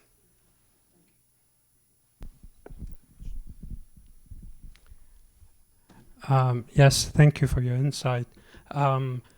Was Sharia law used during that period of time? I understand that Persian was a language and there was other languages, but was Sharia law, for example, used in Persian during that period? That's one question. The second question is, you mentioned migration from Africa. Yes. And I was wondering where from in Africa, and how welcome were they in Western India, because they would have been Sunni. Thank you. Yeah. Yes, of course. In these sultanates, Sharia is observed, but of course the whole question is how far is it observed, and to the extent to which it's observed in relation, for instance, to legal or dispute resolutions for non-Muslim communities. And of course, our problem in India in general, if you compare India with the Ottoman Empire, is that we have almost no surviving Qazi court records in India from the pre-British period. We have some rescripts, but that's about it. And we have one or two in the document collections of Cambay and Surat. So we actually don't know. For instance, there's a whole interesting thing which Ottoman historians have shown, for instance, that if you're looking at a city like Izmir, often Christians and Jews are actually bringing their disputes to the Sharia courts. We can't say anything about what's happening in India because we actually don't have that comparable evidence, but it doesn't seem to me on the face of it that the Qazis in these sultanates would really have had jurisdiction over the non-Muslim communities. At any rate, our evidence is extremely thin. Now, with regard to your other question about the African immigration, it's very interesting because there are essentially two areas of immigration, and this is sometimes marked in the names. So, for example, if you look at the people who you find in this area, in both Ahmadnagar and in Bijapur and in Golkonda, of course, eventually most of these people, the term which is used for them is Siddhi. but that is not tremendously helpful in terms of identifying anything. But some of them are identified as Habshi, and some of them are identified as Zangi or Zanji. Now, of course, that indicates some difference in the African origins. The people, the Zanji would come from further south, and typically, let's say, what corresponds to the Swahili coast. And the Habshi would have come probably closer to Ethiopia, Eritrea, and the mouth of the Red Sea, right? I mean, for instance, there has been the most famous of these figures is someone called Malik Ambar. And Malik Ambar, there's been some speculation about where he came from. The suggestion, which Eaton and others today accept, is that he came from Ethiopia. Then there's the further question, of course, of whether these people at origin were Muslims or whether they were actually Christian populations who, in the course of the slave trade, were converted to Islam and then brought to India. In the case of Malik Ambar, actually, one of the things we know is that he was a huge, extremely prestigious patron of Sunni learning. There's a question there. Thank you very much for this wonderful talk. I have two questions here, perhaps interrelated. One is the question of assimilation. You have pointed out to us that some of these were members of elite, others were commoners. And even if we would consider that perhaps members of elite there would have been a greater chance for assimilation because of their social status, how does a member of a commoner would be able to assimilate into a world that we have just pointed out in a previous response to a previous question, still linguistically very fluid? You have a number of languages. So I presume that Persian is still not considered as a kind of a lingua franca in the region, but it was one of many other languages. So how come that this form of acceptance within the court or the society at large is so, in a sense, easier than most other early modern societies? That's one question. And the second, you have pointed out a number of times to kind of merchants who were their supporters or patrons for a number of these figures who come to these courts of Deccan. Is there a kind of, one can see a economic commercial network that in effect supports this kind of a movement of population? Yeah, the question of the assimilation, or whatever you want to call it, I mean, there's one level at which it's easy to conceptualize, if not to actually always get into it in detail, which is the linguistic level. You can actually see with the career of Dakhani, for instance, you can see that. Now, I mean, for instance, if you look at who some of these Dakhani authors are, one of the earliest authors of a Masnavi in Dakhani, whom I've written about elsewhere, who wrote a text called Fatnama-e-Nizam Shah, about the victory of 1565 of Hussain Nizam Shah. He's an Iranian migrant. His name is Hassan Shauki, but he writes in Dakhani. So this is someone who in the first generation is already actually making the moves to actually acquire some form of linguistic expression. Of course, his Dakhani is quite elevated in terms of it's highly Persianized, right? So you can see that. Then there is the other question, which is a very difficult question, very interesting question, which is, of course, the question of the gender relations. So we know that disproportionately most of these migrants were men.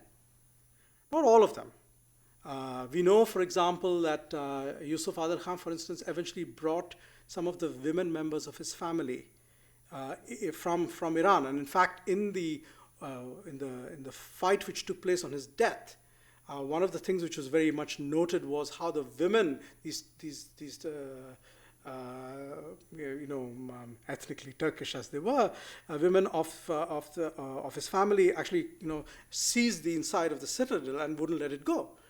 But at the same time, we know that, for instance, he immediately married the daughter of a very significant Marathi chieftain, and so his son Ismail is already by ascendancy part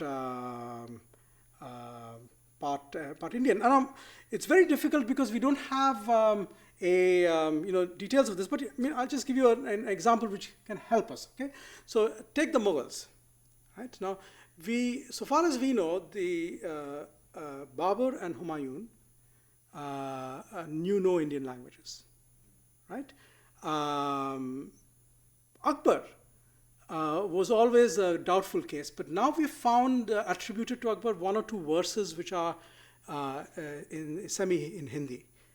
But when you get to Jahangir, right? So now we are that generation along. Now Jahangir has these very, very interesting passages in his autobiography where he talks about his appreciation for poetry in Braj Bhasha.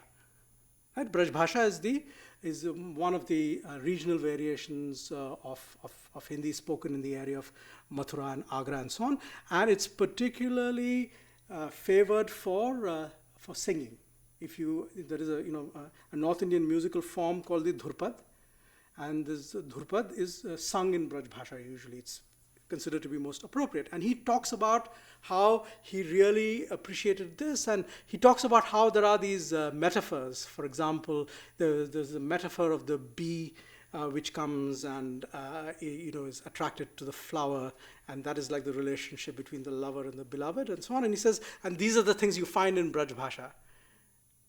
And he shows that he is actually aware of the fact that this is another linguistic register which has its own place, which has its own aesthetic, etc. So you can actually see there, And then by the time you get to Shah Jahan, of course, Shah Jahan has a whole collection of Dhurpad redone for himself, which is called the Sahasras. So you can actually see that this is this kind of negotiation. Now, on the other hand, of course, you can also see there's the other side of it, like with Asad Beg, who comes and says, what kind of sultan is this? He doesn't even know how to speak Persian properly, because by the time he says he speaks Shikast. And he doesn't, when he tries to, he opens his mouth to speak Persian, but what comes out is Marathi. So you also have clearly that kind of tension between the Persian speakers who think they represent a higher culture and their vernaculars which are meant to be lower down or something. Yeah. If I may also ask a question, following up on that, and sorry, There's a question there too after you. Yeah. I'll pass the mic over. Yeah. My second question about trade. Trade. I'll come to that. Yeah, sure. Mm-hmm. So a question somewhat following off the last, and this is regarding the cultural capital embodied by Iran and also the elite migrations. So you had mentioned that a large number of Sayyids are migrating at this time, and I was reminded of a lot of the post-Timurid Sayyid migrations into Punjab and Sindh, the Shirazi, the Matyari Sayyids, and so on and so forth. So I was actually rather curious as to who these Sayyids really were and what kind of roles they were playing and how they were perceived beyond, of course, that religious symbolic capital. Which of course leads to a second question: is to what degree were people reinventing themselves as Sayyids at this time? And then the second question is actually one regarding the question again of, let's say, the mazar which you shared, where this becomes a place of where one can reinvent themselves socially. To what degree does race enter into the equation? In other words, is there an understanding that this is a desired race, and as a result, does it become easier for Iranian migrants to intermarry and then become part of the broader elite circle? Race. Yeah. Well, you see, to your first question, yes, I mean, this is an interesting question. I can't remember the name of there's a Japanese scholar who's actually studied this question of, the kind of reinvention of what it is to be a Sayyid in the post-Mongol post-Mongol world, right? Especially post-Mongol, broadly speaking, Iranian world. Of course, people have stronger or weaker genealogies, but I think that what is actually of interest over here is also the fact that you're dealing with a situation in which there is the famous proverb, right? The Bengali proverb about how, the peasant in the first year of the monsoon was good, I'll be a sheikh, and then the second year of the monsoon is good, I'll be a Sayyid, and so on and so forth. But I think that the problem over here would have been somewhat that, you're talking about a situation, which you can see. I remember there's an episode when in the Jami Mufidi, when Muhammad Mufid actually comes and then he moves to these towns and he meets these people and he's constantly suspicious of them because he's constantly thinking that these guys are faking it.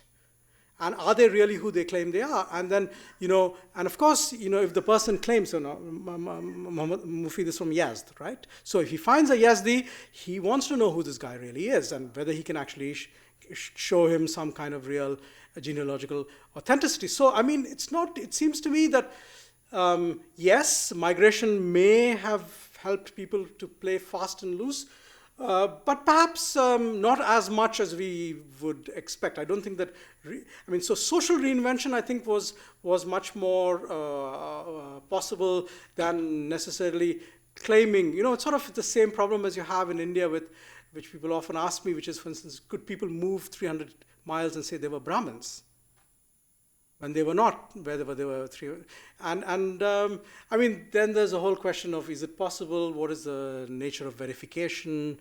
What is the degree of social control that's exercised? And so on. But I've rarely come across incidents of someone being, let's say, denounced as a pseudo, etc. We know that there are other kinds of problems which arise, right? For instance, clearly some people don't want to intermarry with other people. And this means that you don't really consider them to be that which they're claiming to be. The Bara Sayyids, for instance, have this problem. So there's that. Coming back to Abbas's question, yes, I think it's absolutely the case that and this was one of my points which I had made from the very beginning when the first time I wrote an article about this, which is that because I had used this to actually address the famous question that Philip Curtin had put forward of the separation of trade and politics in diaspora contexts. And my idea is actually no, the trade and politics here go absolutely hand in hand. And these people, you cannot understand them without a trading context. And if you don't actually have the trading context, we actually lose sight of a whole lot of things, including the nature of their liquid resources, which they move around, the fact that these people actually often move from one patron to another, et cetera, et cetera. And trade really is that fulcrum which allows you to do all those kinds of things. So I absolutely think that this is very much as I once borrowed the term from a Mughal chronicler, where Imarat and Tijarat are really twins which are joined at the waist. So that's how it goes. Sorry, I've lost your second question. The second question was regarding race. Yeah. Now race, of course. Do we really? I would say yes. There's color consciousness. Right? There is color consciousness also in terms of, actually if you look at Mughal painting, it's full of color consciousness. Very clearly people are distinguished in terms of their complexions depending, and it's tracked to status. Yeah? So there is that. But from there to go to race, I think still requires a leap.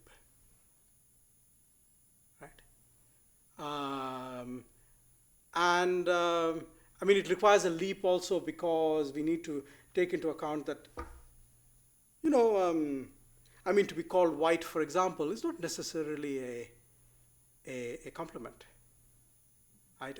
For instance, when Europeans are talked about, let's say in Sanskrit texts of the 16th or 17th century, Shweta Mukha, They have white faces, but is that a compliment? It's not meant to be. They are also called Hunas in the same breath, Huns, right?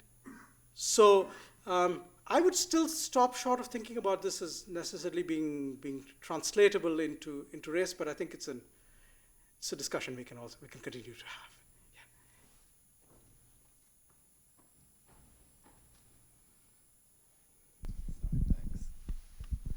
Thank you very much for a tremendous and informative talk. Much to take away. And I wanted to see if you could provide us perhaps a little bit more to take away on the methodological, theoretical, or historiographical perspectives. So thinking of the name of the lecture series and of this particular lecture, there are three, I think, really particularly provocative terms that might be helpful for some of us to sort of walk away with a little bit more about how, what takeaways you would like us,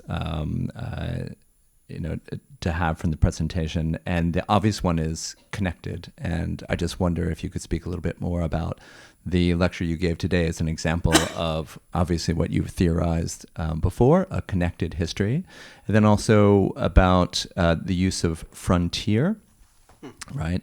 And, again, another kind of very kind of theoretically sort of broad term, and then also actually the plural of histories, right, in the choice of the lecture series. So anyway, just wondered if you could speak a little bit to those points, if you could. Thanks. Yeah. Well,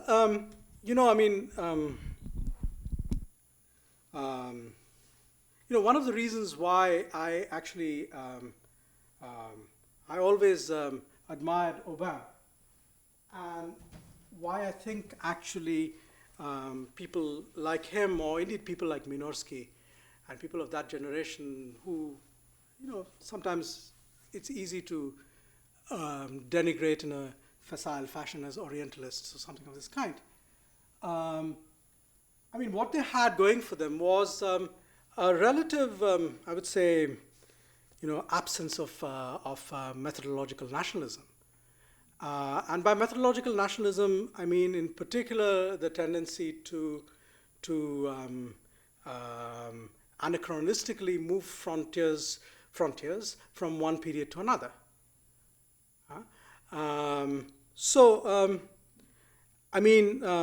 When I began, doing research, and I'm happy to say that things have moved on since that time. Actually, and I think Abbas will confirm me in this idea, the kind of conversations that you had between the Iranian historiography and the Indian historiography were extremely limited. Simply because this was not a subject which the Iranian historiography would have wanted to treat. Right? And then, of course, the Indian historiography often lapsed into this language of, the Afaki, the foreigner versus the indigenous Muslim, etc., etc. And so this was a real issue. And I think that from that perspective, the fact that in some senses, it's pretty self-evident that you have a historical phenomenon. It's an observable phenomenon. You have people moving. They are influencing the polities where they're moving. They're influencing the commercial systems where they're going, et cetera, et cetera. It's something which is easily documentable both through materials in Persian and in other languages. Well, then what do we make of it? And in some senses, what do we do with it? Now, we could call this transnational or transfrontier or something, but it doesn't make any sense because where are the nations over here anyway? Right? Now, so it's in that sense that I believe that kind of the primary apport, I believe, of connected histories is that which takes us in the direction of saying, let's constantly question our geographies. Right? Let's not take our geographies for granted. And I mean, not so long ago, I was talking in a very different context, a popular context, about something which has been in the news in the last year or so, which is this community called the Rohingyas, right? Which are who are located today on the border of what would be broadly Bangladesh and Burma. Now, I mean, no, this is a community which, again, which today faces this whole, problem of saying, well, define yourself. Which side are you on culturally? Which side are you on in this sense? And which side are you on in that sense? And so on. Whereas actually sort of looking at this community historically, you can actually see how it was perfectly logical how they emerged in the context of political systems which were, very integrative of parts of northeastern India and Bangladesh and eastern Bengal and Arakan. So I think that's the sense in which. So I would say never take your geographies for granted. Now the question then is with regard to frontier. With regard to the frontier, I think here I'm drawing a little bit on a tradition, and a tradition which probably the best representative of it is probably Richard Eaton, who from the time that he wrote Sufis of Bijapur has always insisted on the interesting character of this area because it's a linguistic transition, which of the kind that I mentioned to you, because it's also he liked to use the term shatter zone, which was a term which the geographers had come up with in the 60s and 70s, where these different structures come together and collide with one another. So I don't think we are using frontier here in either the sense of the American historiography and its frontier, which is a whole other problem, or the Latimore sense of the frontier, which we know from the Eurasian context.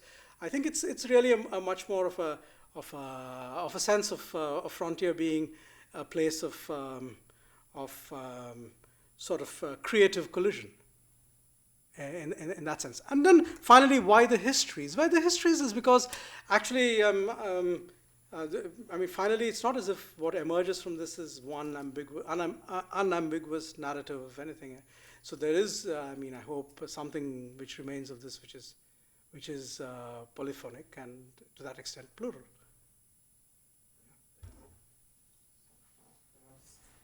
That brings us to the last question. Thank you for a very informative talk. I'm wondering why the reasons why Safavid Iranian elite will move to Deccan. And we have, in various comments and questions, we have touched on 4 possible explanations or motivations rather. Economic, trade, that is. The social arbitrage, opportunity to misrepresent yourself as belonging to a higher social status 1,000 miles away than you can do at home. Racial, which has to do with Indian proclivity to assign high value to pale skin, and I guess debauchery or consumption of having a good time, as you said. None of these 4 explanations, if I got them right, seem like attract elite from one society to migrate to another. At least I have difficult time thinking of examples of elite moving for any of these 4 reasons. East India Company it was trade and racial arbitrage, certainly social status. Most people who moved to India were from lower middle class of UK, British society, and debauchery doesn't sound like the right explanation. So why would somebody who belongs to Safavid elite get up and move to Deccan? I'm still trying to figure out.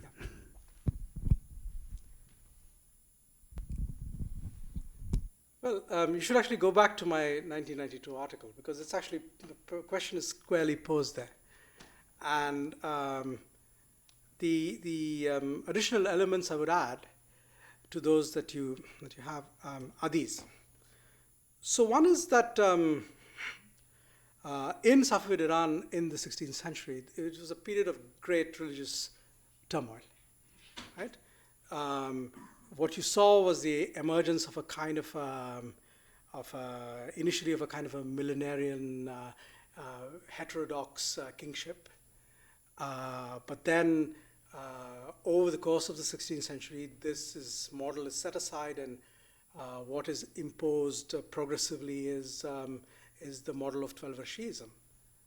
And what it means is that those who are not 12-er Shi'i, or who have even any level of suspicion hanging over them, like we saw with Shah Tahir, find themselves in an uncomfortable situation. And it is true, incidentally, that there are a number of people in Iran in the 16th century who either have or are suspected to have heterodox beliefs. Famously, Professor Amanat would, of course, know the case of the Noktavis, who were these Muslims who believed in some form of metempsychosis, which is not very kosher, let's say.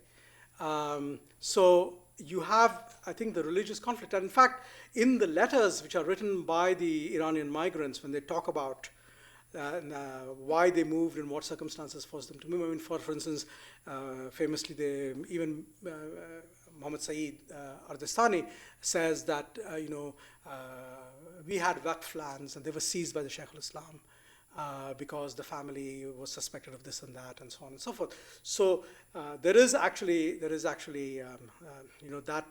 distinction, which is incidentally the code, what is being coded sometimes by debauchery, which is the whole idea that, which Badayuni says very sarcastically. He says, Hindustan it's a kind of open Maidan. Anyone can come here and say anything they want, and nobody can do anything to them, But this also reflects this kind of difference. And the second thing which you also have to bear in mind, which is a simple fact, but it's worth bearing in mind, is that remember that the sheer resources available, even in the Deccan, let alone in northern India, the amount of money which is flowing, the liquid wealth which is flowing, is immeasurably greater than what is actually available in an area like Iran, which is, after all, not a very prosperous region either in terms of agriculture, and to some extent in terms of artisanal production it is. But there is a disproportion here in terms of the sheer economic attraction, right? And this, incidentally, I think explains why, for example, again, if you look at the other areas from which people move, right? People move from Hadramaut, people move from Yemen. But do people move from the most prosperous parts of the Ottoman heartland to India? They don't. Right? So there's, I think, a fairly simple, there is a famous poem by an Iranian poet who says, that in great is India, India is the Mecca of all in need, but he says the Mecca for the people who need money. So there's Mecca, the real Mecca on the one hand, for virtue, and then there's this Mecca which is basically to make a lot of money and perhaps eventually to come back. So, we have to bear in mind that for someone like As'ad Khan Lari, we don't know exactly what his fortune was in 1543. But, it is estimated in the hundreds of thousands of huns, of pagodas, right? This is not a small fortune for someone to have made even 25 years of a career.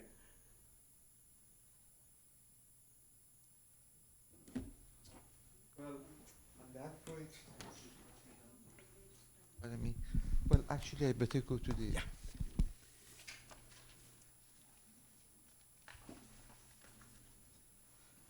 Well, once more, I would like to thank our speaker for the wonderful talk, and I very much welcome you, first of all, to join us today, right now, for a reception that we have upstairs on the second floor in the common room.